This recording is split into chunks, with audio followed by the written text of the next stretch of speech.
Hi everyone! Well, I have returned to Trois-Pistoles to begin our second set of 3 weeks of schooling and learning to become bilingual.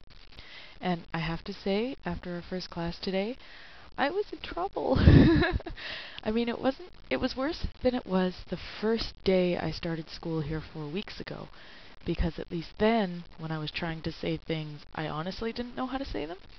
And today, in class, meeting with a new teacher, and going over some of the things that we learned in the last 3 weeks, knowing that I had the vocabulary stuck in my head somewhere, but I couldn't pull it out, was so frustrating.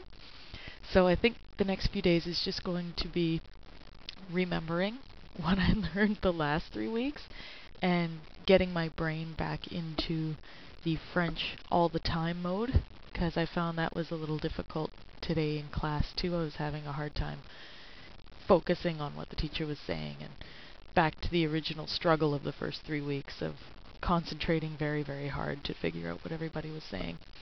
So hopefully it'll only be a couple of days and I'll get my brain back to where it was last week before I left, and then things will move a lot smoother. The makeup of the class has also changed for these few weeks.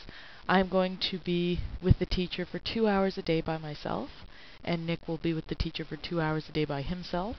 And then the two of us will get together after that and work with each other and go over what each of us learned that day and help each other in getting the new things burned into our brain and letting them become familiar for ourselves. That, and the teacher is going to help me with my speaking skills for these 3 weeks, because I've pointed out to her that that would be an important thing for me to want to learn, is how to speak better. So hopefully with those practices I will be able to use these web blogs as testing grounds for my speaking abilities in French. So we'll see how that goes. I've got 3 weeks to get that going. So that's about it for now. Until the next time I check in from Trois-Pistoles, I will see all of you guys very soon.